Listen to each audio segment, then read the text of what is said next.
1, 2, go! Mazulu ya duka ya vaika mutemo, kakulu mutina mutitemo zatia, pandimozi ebisimbisa moja, ya duka ya muzulu ya te, kakulu mukaya unatebana, madamongo wa Kongo.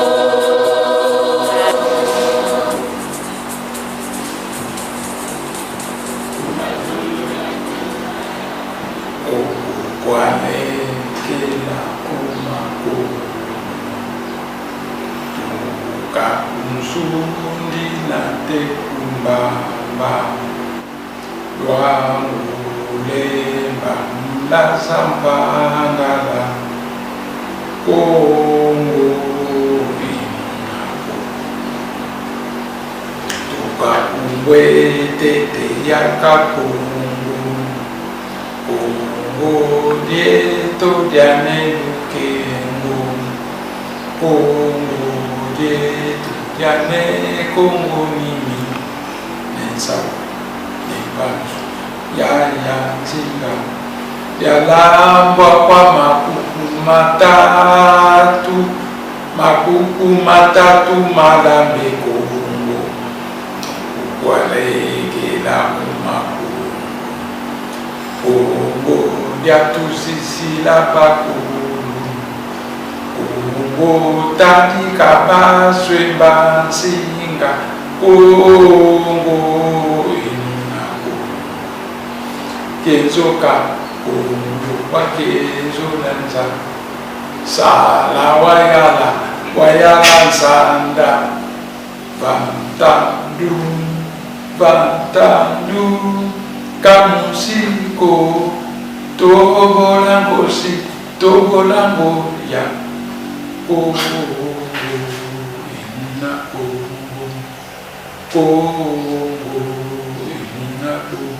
Kongo, Kongo, imuna Kongo.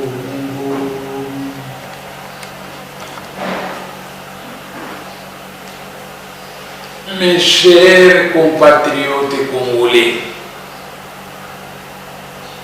à ma qualité de grand député de l'opposition à l'Assemblée nationale congolaise, je m'adresse aujourd'hui au peuple congolais. Je m'adresse à l'UNC de Vital Kamerhe. Je m'adresse au MLC de Jean-Pierre Bemba. Je m'adresse à l'UDPS du feu Étienne Tshisekedi. Je m'adresse aux adeptes du puissant parti politico-religieux Bunduli ya Congo. Je m'adresse à tous les mouvements citoyens.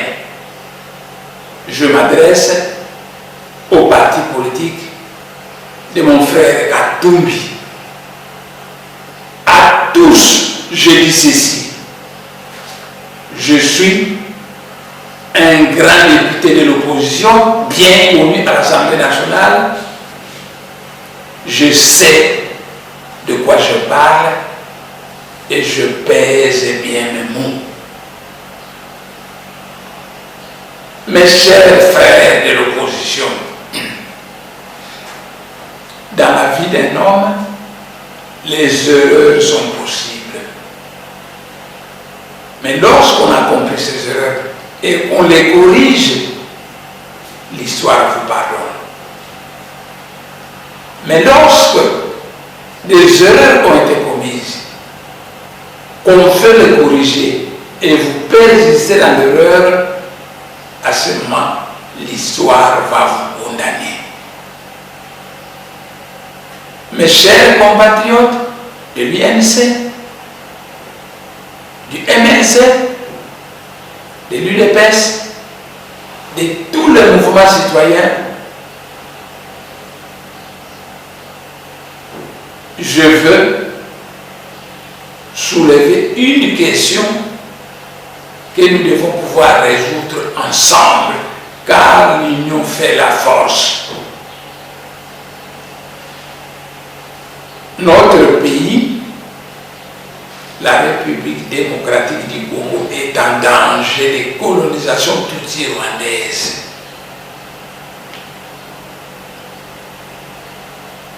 Le sentiment patriotique doit animer chaque vrai Congolais pour sauver notre pays de la menace actuelle qui l'entoure de tous côtés.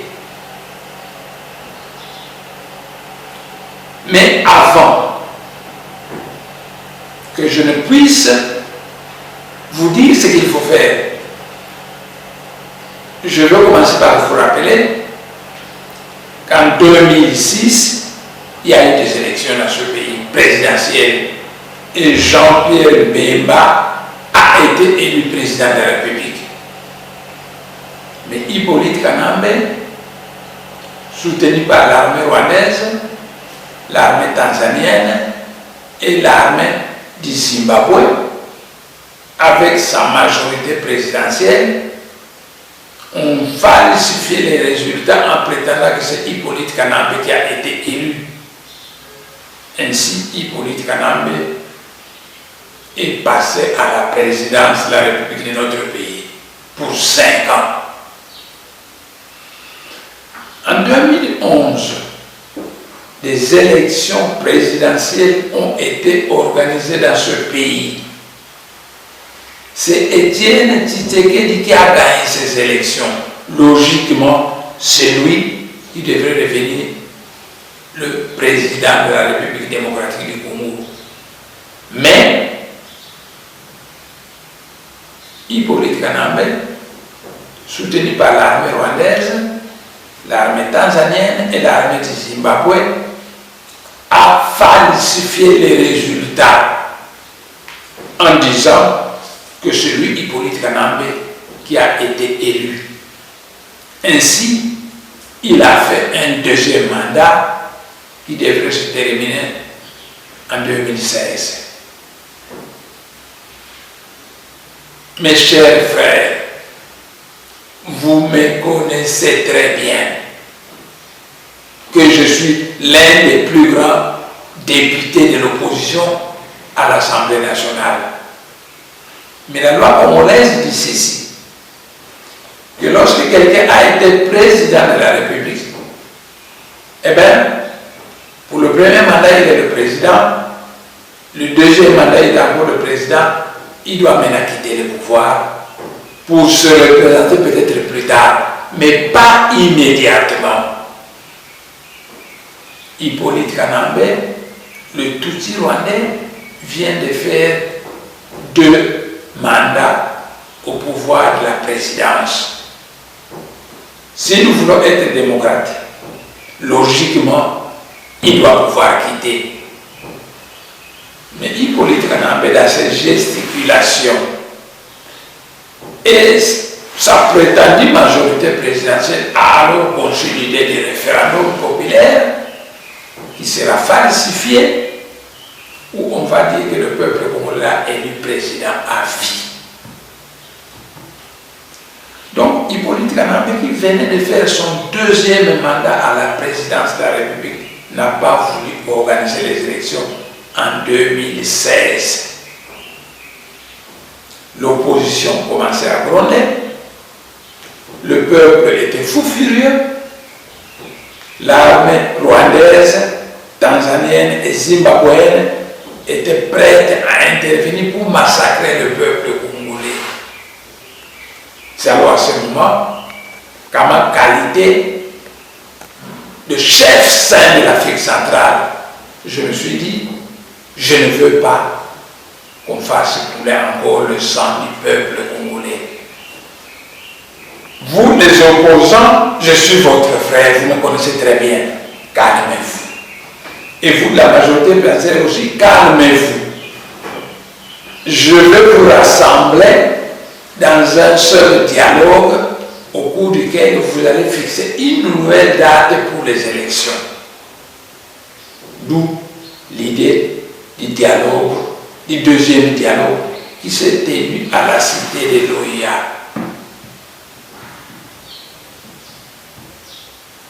Mais, je l'avais dit à mon palais royal, que Hippolyte Kanambe veut provoquer plusieurs guerres à travers la République démocratique pour fuir les élections.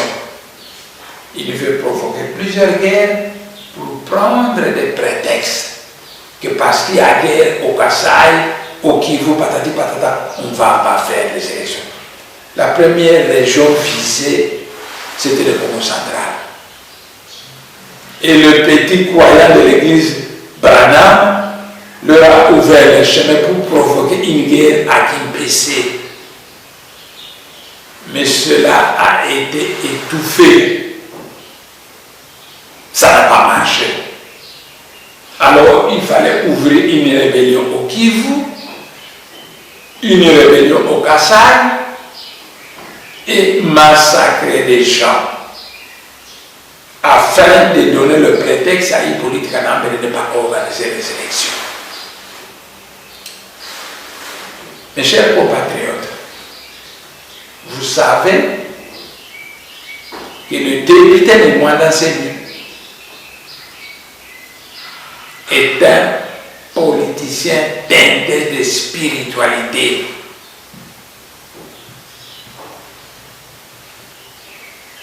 De temps en temps, l'Esprit Saint parle dans mon cœur. Et cet Esprit Saint m'a dit que Hippolyte Kanambe, qui ne respecte pas la parole donnée, qui ne respecte aucune convention, ne respectera pas les conclusions du dialogue qui s'est tenu à la cité de l'OIA. Dans cette gesticulation, il a fini par mettre en action la Synco. Mais la Synco n'est pas un parti politique, c'est un groupe religieux. C'est pas un parti politique. Là où les politiciens doivent se réunir et décider, en principe, la Synco devrait pouvoir se taire. Sauf si nous avons besoin de lui, nous politiciens, on peut l'inviter pour être l'arbitre au milieu du village. Mais ne vous en faites pas. Dieu sait exactement ce qui s'est passé dans notre pays. Et je suis arrivé à la conclusion que la seule façon de sauver ce pays, c'est de demander au peuple congolais par Congo, Bangala, Baluba et Baswahili de se lever et de chasser Hippolyte Kanambe et ces tutsis rwandais. Ils sont 3000 qui travaillent pour la colonisation du Congo. Mes chers compatriotes, vous savez que je suis un député national, deuxième mandat de l'opposition. Or, la loi parlementaire dit que tout député national a des immunités parlementaires. Quand le gouvernement l'accuse, on va d'abord porter l'affaire au niveau du Parlement. Le Parlement va vérifier. Si c'est une fausse accusation, ça tombe. Si c'est une accusation vraie, alors le Parlement enlève l'immunité parlementaire. À ce moment, les cours de tribunaux peuvent se saisir du député. Vous savez que sans l'aval du Parlement, Hippolyte Kanambe et 5 armées m'ont livré une guerre atroce à mon palais royal. Ils ont coupé l'eau, l'électricité, et ils ont interdit aux commerçants de nous vendre à manger. Alors que moi, je me trouvais dans mon palais royal entouré des adeptes de Bunga, des femmes et des enfants. Nous étions en séance de prière. On nous a livré une guerre atroce. Tout Kinshasa a entendu des armes qui tonnaient chez moi. Allez voir mon palais royal qui est totalement délabré. Aucun opposant au Congo n'a été soumis à un pareil désastre. Jamais, on n'a jamais bombardé la maison de Étienne Tshisekedi. Jamais, on n'a jamais bombardé la maison de mon frère Katumbi Moïse. Jamais, on n'a jamais bombardé la maison de l'INC. Moi, j'ai été bombardé par des armes terribles. N'eût été la mystique du Congo, je n'existerais plus. Mais par la mystique Congo, nous avons bloqué les armes qui ne donnaient plus. Finalement, nous étions prêts à gagner cette guerre, mais il n'y avait plus à manger. Ainsi, je me suis dit, je vais me livrer pour sauver mes adeptes qui sont venus avec des petits-enfants dans notre séance de prière. Ainsi, je me suis livré. Et finalement, sans avoir consulté le Parlement, on m'a transféré en prison à Makala. Ça, c'est le propre d'Hippolyte Kanambe qui ne respecte ni la parole donnée, ni les règles démocratiques. L'immunité parlementaire, c'est lui qui l'a, mais les autres députés n'ont pas d'immunité parlementaire. On peut les tuer, on peut les arrêter, on peut les amener en prison, ça ne coûte rien.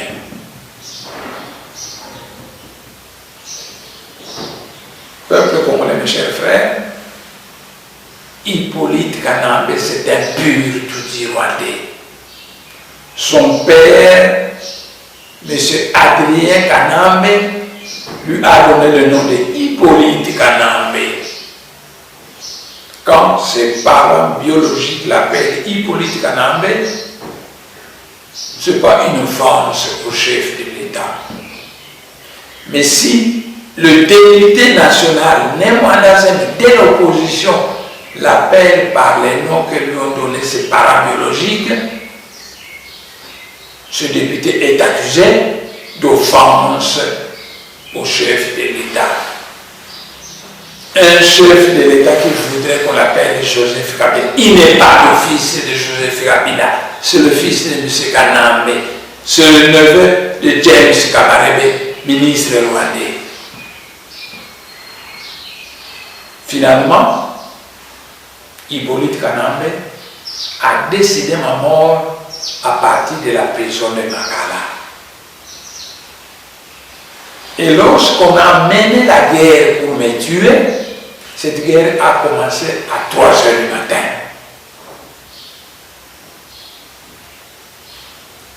Mais moi, par la grâce de Dieu, je suis sorti de la prison de Makala à 6 heures du matin, en portant avec moi 4000 prisonniers. Arrivé à la cité, on m'a informé que Hippolyte Kanambe vous cherche pour vous tuer, comme il venait de tuer Étienne Tshisekedi et qu'il venait de paralyser Jean-Pierre Bemba à la Cour pénale internationale. Alors, j'ai décidé de disparaître aux yeux du commun des mortels pendant que je suis toujours là. J'ai radicalisé ma position et j'ai demandé au peuple congolais, au Bakongo, au Bangala, au Baluba, au Baswahili de s'élever comme un seul homme le 7 août pour chasser Hippolyte Kanambe de la République démocratique du Congo.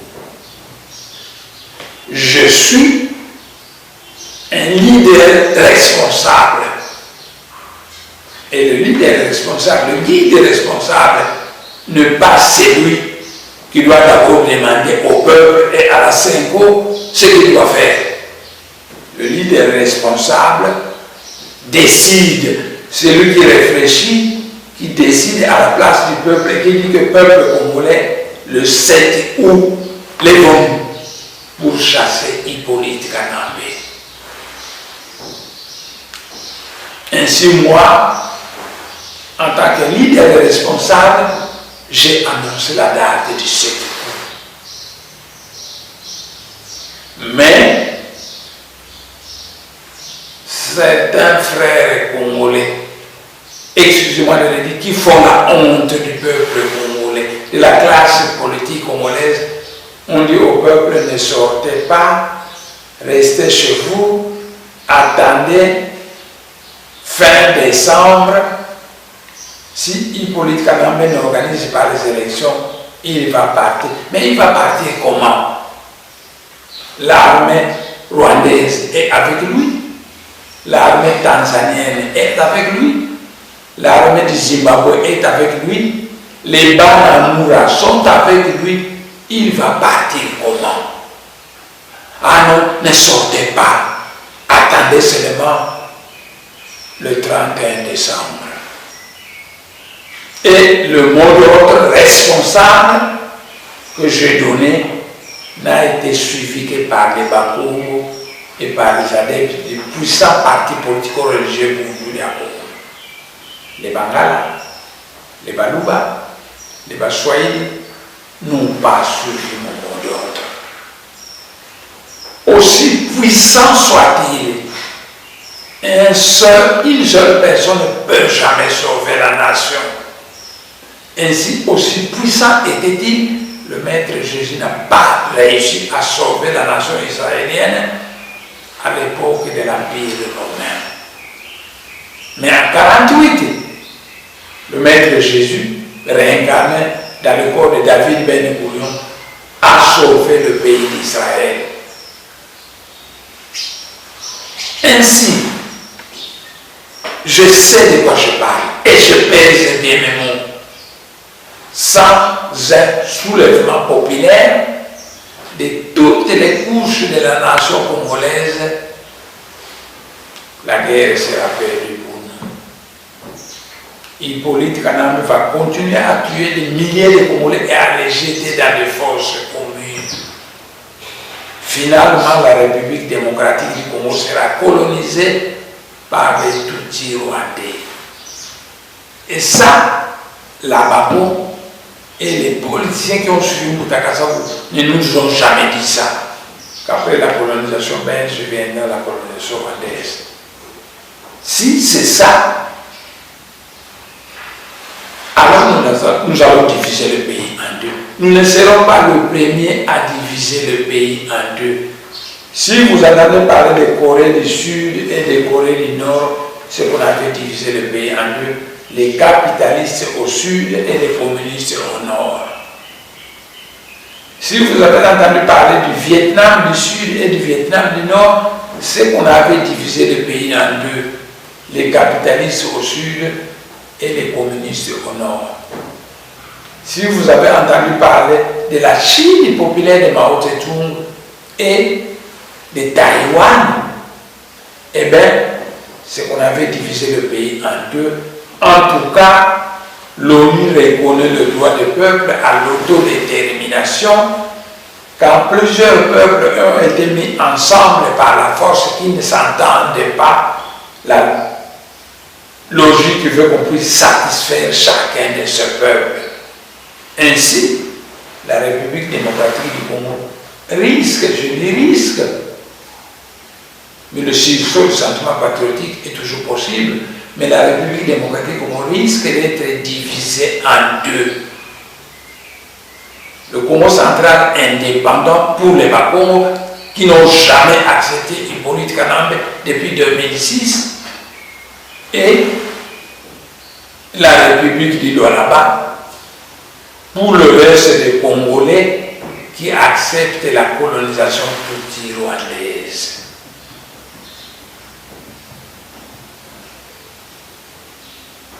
Mes chers frères, mes chers compatriotes, je suis l'un des députés de l'opposition le plus respectée à l'Assemblée nationale de notre pays. Je voudrais qu'à l'unanimité, l'UNC, le MLC, l'UDPS, Bundu à Congo, tous les mouvements citoyens etc., nous puissions décider une date pour laquelle, au courant de ce mois d'octobre, nous allons tous nous lever pour chasser Hippolyte Kanambe afin qu'il rentre au Rwanda. Nous sommes les responsables politiques. Nous n'avons pas à aller demander au peuple comment, ni à la Simpo. C'est une église. Comment? Non. Nous, en tant que politiciens congolais responsables, nous allons nous attendre d'une seule date. Nous allons au cours de ce mois d'octobre, nous allons le communiquer au peuple, et à cette date-là, à l'unanimité, les Bakongo, les Bangala, les Baswahili et les Baluba vont se lever pour chasser Hippolyte Kanambe. Si nous le faisons, alors l'histoire nous pardonnera d'avoir soutenu un étranger au pouvoir dans notre pays. Mais si nous ne le faisons pas, alors l'histoire nous condamnera et le peuple congolais ne pourra plus suivre la merde. Il va se retirer de la République démocratique Congo pour proclamer l'indépendance du Congo central. Parce que l'unité entre les Bakongo, les Bangala, les Baluba, les Baswahili, ce n'est pas nos ancêtres qui ont créé cette unité. C'est le colonialiste belge qui a créé cette unité de force en rassemblant plusieurs tribus nègres aux mentalités diverses et divergentes. Mais puisque nous sommes tous des Bantous, il est possible de concevoir qu'on peut vivre ensemble dans un système fédéral. Mais si les autres tribus bantoues préfèrent la colonisation tutsi-rwandaise, alors les Bakongo vont se retirer pour proclamer l'indépendance du Congo central. En tout cas, Hippolyte Kanambe a demandé à M. Nanga de la CENI qui n'organisera pas les élections. C'est donc une perte de temps d'attendre encore le mois de décembre. Si nous sommes de vrais politiciens responsables, l'UNC, le MLC, l'UDPS, mettons-nous ensemble et décidons une date au cours de ce mois d'octobre où nous allons soulever le peuple congolais. Vous savez, la région de Kinshasa a déjà 12 millions de personnes venues de toutes les provinces sur l'exode rural. Ainsi, si nous avons 3 millions de Congolais, 3 millions seulement, qui se lèvent à Kinshasa, Hippolyte Kanambe ne sera plus. Hippolyte Kanambe ne sera plus.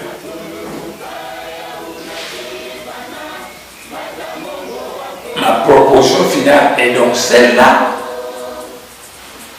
Le MLC, l'UDPS, l'INC et les puissants partis politiques, mettons-nous ensemble pour décider à l'unanimité une date au cours de ce mois d'octobre où nous allons soulever le peuple congolais pour chasser Hippolyte Kanambe de notre pays.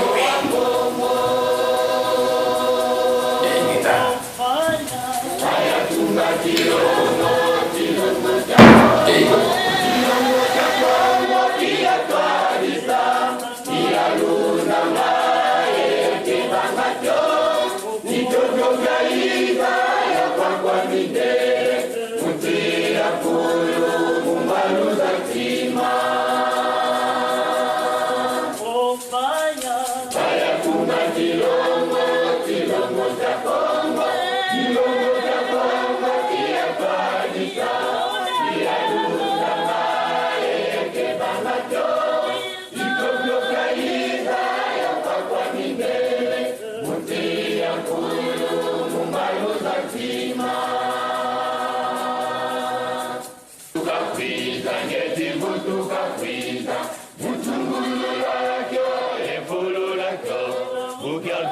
kukongo muzibandu baza Nyebakuja longo via sweka Gina vutula